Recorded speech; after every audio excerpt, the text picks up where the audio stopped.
Roses की शहादत कैसे हुई, उसके पीछे किसका हाथ था, रोजेस को कैसे धोखे से बुलाया गया था, अहले तिलमनस ने बगावत क्यों की, रोजेस जब तिलमनस किया तो उसके साथ क्या हुआ। इन सारे सवालों को जवाब आपको इस वीडियो में देखने को मिलेंगे। उससे पहले हमारी आपसे एक गुजारिश है, हमारे चैनल को सब्सक्राइब करें, प्लस में बेल आइकन को भी दबा दें ताकि आपको इस सीरीज की हर एपिसोड का नोटिफिकेशन मिल जाए। और अगर वीडियो अच्छी लगे तो लाइक और कमेंट जरूर कर दीजिएगा। खैरुद्दीन बारबुसा किस्त नंबर 8। तिलमनस अलजायर का सबसे बड़ा शहर था जिसकी फतेह आसान न थी लेकिन मुमकिन भी न थी। तिलमनस को अगर फतेह न किया गया तो बारबुसा बरदरान के लिए अलजायर में इस्तेहकाम नामुमकिन था। दूसरी तरफ अलजायर में उरुजेस की हाकमियत से सबसे ज्यादा बेचैन हिस्पानिया का बादशाह कार्लोस था। उरुजेस और बारबुसा बरदरान की बढ़ती हुई हर कदम से बेहद परेशान था। तिलमनस में बज़ाहिर तो मुसलिम हुक्मरान था लेकिन अफसोस कि तिलमनस का सुल्तान इंतहाई हकीर व आजिज हिस्पानिया की कुफार का ताबे था, जिसकी वजह से अहले तिलमनस जो अरब मुसलमानों पर मुश्तमिल इलाका था, लेकिन ये मुसलमान सलेबी और उनके साथ साथ सुल्तान तिलमनस के जुल्म व सितम का शिकार थे कि मुसलमानों को उस जुल्म से निजात दिलाएगा। लेकिन उरुजेस का तिलमनस फतेह करने के लिए दो बड़े मसाइल का सामना करना था। उरुजेस को फतेह करदा इलाकों से काफी दूर फास के हदूद में वाक़ था। दूसरा, तिलमनस में हिस्पानवी सिपाहियों पर मुश्तमिल एक बड़ी फौज थी। अभी उरुजेस उन्हीं तैयारियों में मसरूफ था कि तिलमनस के बासियों ने जो एक आसिर सुल्तान और उस बंदी सलेबियों के जुल्म का शिकार थे बगावत कर दी। अचानक बहुत बड़े पैमाने पर आम लोगों की जानिब से की गई थी, जिसमें तिलमनस के सुल्तान फरार होने में ही आफियत जानी और जान बचाकर तिलमनस से भाग गया। अहले तिलमनस ने एक खत उरुजेस के पास भेजा जिसमें उन्होंने उरुजेस को बतौर सुल्तान तस्लीम करते हुए दरख्वास्त की कि तिलमनस को भी अपनी रियासत में शामिल कर ले। यह अल्लाह की तरफ से उरुजेस को एक ऐसा तोहफा था जिसकी आरज़ू उसके दिल में थी। उरुज रईस ने खुशी से उस दरख्वास्त को कबूल कर लिया और बतौर सुल्तान तिलमनस को अपनी रियासत में शामिल कर लिया।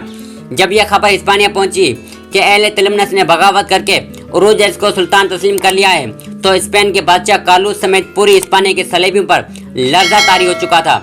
उरुजेस ने अलजायर शहर से फौरन तिलमनस जाने का फैसला किया और अपने साथ 1000 जानिसारों को लेकर रवाना हो गया, जबकि 3000 से ज्यादा सिपाह अलजायर शहर में खैरुद्दीन बारबुसा की क़यादत में छोड़ दी, क्योंकि अलजायर शहर को खाली छोड़ना किसी भी तरह दुरुस्त न था। उरुजेस अपने 1000 से ज्यादा सिपाह तिलमनस किले में पहुंच चुका था, जहां पहुंचते ही उसने हिस्पानिया के साथ रखी गई राब्ता फौरी तौर पर खत्म करने का हुक्म जारी कर दिया। अफ्रीका में हिस्पानिया का सबसे बड़ा और मजबूत गिड़ मगरबी अलजायर के सबसे बड़ी बंदरगाह में वाक़ बहरान किला था, जहां अफ्रीका में हिस्पानिया का सबसे बड़ा सलार हजारों सलेबी नाइट्स के हमरा बहरान के किले में मौजूद थे। उरुज उसे अच्छे से जानता था कि तिलमनस में उसे सिर्फ हिस्पानिया हमले का खतरा नहीं था, बल्कि मफरूज सुल्तान की साजिशों को भी नाकाम बनाना है कि मफरूज सुल्तान ने अपने इर्द गिर्द औबाश चोर चक्के जमे कर लिए थे जो सिर्फ लूटमार करने और ज्यादा से ज्यादा माल कमाने के चक्कर में साथ थे और हर वक्त किसी ऐसे मौके की तलाश में थे जिसमें वो उरुजेस का खात्मा कर सकें। इसी दौरान सुल्तान तिलमनस ने सोची समझी साजिश और एक तवील मनसूबा बंदी के जरिए मुसलमानों में कुफार की जानिब से बनाई गई उसके तहत नफरत का बीज बोने की और असबत लासानियत का फितना इस्तेमाल किया। तिलमनस के सुल्तान ने उम्मत से कौम में तकसीम करने का घिनौना खेल खेलने के लिए आसपास के शहरों, रईसों और लोगों को भड़काने की कोशिशें शुरू कर दी कि उरुज रईस और खैरुद्दीन, दो तुर्क, हम अरबों पर हाकमियत का ख्वाब सजाए अलजायर पर कब्जा कर रहे हैं और ये समझते हैं कि पूरे अरब शहरों पर कब्जा करके वक्त के ताकतवर सलेबी हिस्पानवी बादशाह को शिकस्त दे देंगे। लेकिन खुशकिस्मती से मुसलमानों के दरमियान अरब और तुर्कों में तकसीम और नफरत का ये बीज बोने वाला सुल्तान कामयाब न हो सका। अहले तिलमनस समेत अरबों ने उससे प्रोपेगेंडा को मुस्तरद कर दिया। ऐसे में तिलमनस के उस भगोड़े सुल्तान ने बहरान में मौजूद अपने इताज सलेबी सलार को खत लिखा, मैं तुर्कों के हाथों लग गया हूँ और अपनी सल्तनत अमवाल को छुड़ाने की ताकत नहीं रखता। कहाँ है तुम्हारी बादशाह की अजमत, शान व शौकत? कोई सोच भी सकता था तुम मुट्ठी भर कज़ाकों की खौफ से अपना सर न उठा सकोगे।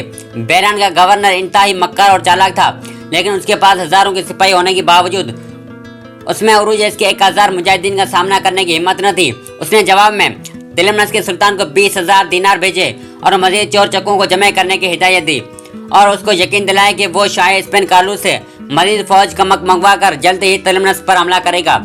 अगले कई हफ्ते तिलमनस के सुल्तान ने सोने की लालच और मुस्तकिल के सुनहरी ख्वाब दिखाकर 20,000 के करीब सिपाह तैयार कर ली।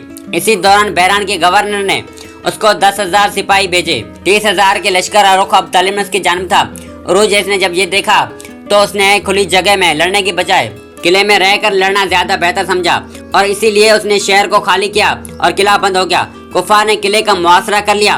खैरुद्दीन बारबसा को जब तिलमनस की बिगड़ती सूरत हाल की खबर लगी तो उसने अपने भाई इसाक की सरबराही में 4000 मुजाहिदीन का दस्ता फौरी तौर पर उरुजेस की मदद को भेजा। उरुजेस को जब खबर मिली कि उसका भाई इसाक 4000 के सिपाही लिए आ रहा है तो उसने शहर को दोबारा हासिल करने के लिए किले के दरवाजे खोलकर हमला करने का फैसला किया। उधर से इसाक मुजाहिदीन का हमरा पहुंच चुका था। दो तरफा हमले के बाद किले से निकलकर दोनों भाई मिल चुके थे। अब उन भाइयों को तिलमनस शहर हासिल करना था। दोनों भाई तिलमनस में दाखिल हो गए तो आगे सलेबियों का लश्कर था। जंग शुरू हो चुकी थी। मुट्ठी भर मुसलमान जान की परवाह किए बगैर इतनी बेजिगरी से लड़े के कई घंटों जारी रहने वाली इस जंग में अल्लाह ने मुसलमानों को फतेहाब किया। ज्यादातर कुफार मारे गए। 300 कैदी बने जिन्हें अलजायर भेज दिया गया। शाह स्पेन कार्लोस को जब रईस के हाथों अपनी दूसरी शिकस्त का मालूम हुआ तो वो गुस्से से पागल हो गया और उसने बहरान के गवर्नर को खत लिखा, अगर तुम अपना सर सलामत देखना चाहता है तो उरुजेस और उसके साथियों का सफाया कर और उरुजेस को जिंदा पकड़कर मुझे भेज। उसकी मौत अजियतनाक होनी चाहिए और लोगों को अजियतनाक मौत कैसे दी जाती है मैं अच्छी तरह जानता हूँ। बहरान के गवर्नर ने 40,000 का बड़ा लश्कर तैयार किया और तिलमनस पर हमला कर दिया। उरुजेस को एक बार फिर अपने साथियों के हमरा किले में बंद होकर लड़ना था। 3 माह गुजर चुके थे। किले में खाने पीने की अशिया तकरीबन खत्म हो चुकी थी। उधर सलेबी 3 माह की मुसलसल जंग के बाद हिम्मत हार चुके थे। फिर भी उस मक्कार सलेबी गवर्नर ने अपने तमाम सालानों को जमा किया और मशवरा किया कि हम कब तक ऐसे जंग लड़ते रहेंगे, ऐसे तो ये कभी भी हार नहीं मानेंगे। अब एक ही तरीका है कि उन मुसलमानों को धोखे से बाहर निकालते हैं, अमन का पैगाम भेजते हैं, किला अपने हवाले करने की शर्त पर उनको तमाम असले समेत चले जाने का कहेंगे। अगर उनके पास ज़खायर खत्म हो गए होंगे तो वो हमारी बात मान लेंगे, वरना ये उस वक्त तक नहीं मानेंगे जब उनके पास ज़खायर मौजूद हैं और उनका एक भी सिपाही जिंदा है। और जब ये किला हमारे हवाले करेंगे तो हम उन पर हमला कर देंगे। सलेबी सालारों ने अपने मक्कार गवर्नर की मक्कारी पर दाद दी। उरुजेस को कासिद भेजकर किला हवाले करने की शर्त पर हिफाजत चले जाने की शर्त रखी। रोज रईस जो अपने सिपाह को अपने बेटों की तरह प्यार करता था, उनका ऐसा ख्याल रखता था जैसे कोई सगा बाप अपने औलाद का ख्याल रखता हो। उनकी देखभाल मुश्किल परेशानी उरुजेस की मुश्किल परेशानी होती। उसकी सिपाह का हर मुजाहिद उरुजेस को बाबा कहकर पुकारता था और उस पर अपनी जान छिड़कता था। उरुजेस ने सलेबियों का ये पैगाम अपने बेटों के सामने रखते हुए पूछा, मेरे बेटो, यकीन दयानी कर रहा है, क्या किया जाए? उरुजेस के ये बेटे 3 माह से भूख और कमजोरी से निडाल थे तो कई जख्मी थे और कई का हाल ये था कि तलवार थामने की उनमें ताकत नहीं थी। मुजाहिदीन इस्लाम उन सिपाहियों ने उरुजेस को जवाब दिया, बेशक जिंदगी मौत से बेहतर है, हम अलजायर निकल जाते हैं और फिर उस किले को दोबारा लेने को लौटेंगे। ये हमारी राय है, लेकिन बाबा फैसला आपका होगा। उरुजेस ने सबका जवाब सुना और फिर फैसला किया कि सलेबियों की शर्त मान ली जाए।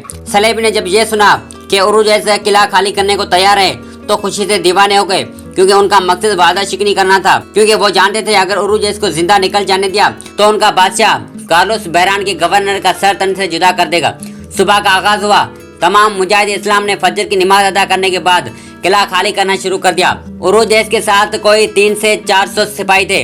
अभी उरुजेस थोड़ा ही आगे निकला था कि उसका सामना हिस्पानिया के 15 से 20 हजार सिपाहियों से हुआ, जिन्होंने उरुजेस को रोका और कहा, ये असला हमारे हवाले कर दो, तुम्हें जिंदा छोड़ रहे हैं, क्या ये काफी नहीं? ये कहकर उस सालार ने उरुजेस की तरफ असला लेने के लिए हाथ बढ़ाया। उरुजेस ने उसका हाथ एक ही वार में काट दिया और चीख कर कहा, असला तुम्हारे हवाले करने से मौत ज्यादा अफसल है। मुसलमान मौत से नहीं घबराता। खैरुद्दीन बारबसा अपनी किताब में लिखते हैं, उरुजेस और उसके सिपाहियों ने कुफार से अपना दिफा शुरू कर दिया। हर काफिर का सर काट रहा था, लेकिन हर हमले में से बहुत से शुहदा गिरते जा रहे थे, जिनकी तादाद 400 से ज्यादा नहीं थी। और उसके साथ जो सिपाही थे वो दरिया तक पहुंच चुके थे, दरिया पार करने का इरादा रखते थे। नसब सिपाही ने दरिया पार कर लिया था, जबकि बाकी पीछे रह जाने वाले मुजाहिदीन का सामना अब हिस्पानवी सिपाहियों की बड़ी तादाद से था। उरुजेस जो दरिया अबूर करने वाला ही था कि अपने बेटों की आवाज पर रुक गया। खैरुद्दीन बारबसा अपनी किताब में लिखते हैं, वक्त का तकाजा तो ये था, मेरा भाई उरुजेस बाकी साथियों के साथ वहां से निकल जाता, अलजायर अपनी ताकत जमा करता, हम संभल कर उन शुहदा का बदला लेते। लेकिन जब उन मुजाहिदीन ने मेरे भाई को मदद के लिए पुकारा तो उससे रहा न गया। लेकिन ये सारे तुर्क जहाजरान मेरे भाई उरुजेस के बेटे थे, तो फिर कैसे मुमकिन था कि एक बाप अपने औलाद को राय फरार इख्तियार कर लेता? मेरा भाई उरुजेस से पुल से वापस पलटा, मगर जहाजरानों के अंदर लड़ने की कुव्वत बाकी नहीं रही। ये दिन शदीद गर्म था और प्यास से उन सब के होंठ फट चुके थे। उरूज रईस से एक शेर की तरह लड़ा और 100 से ज्यादा सलेबियों ने मेरे भाई की तलवार का मजा चखा और फिर उस दौर के अजीम मुजाहिदीन ने जाम शहादत नोश कर लिया।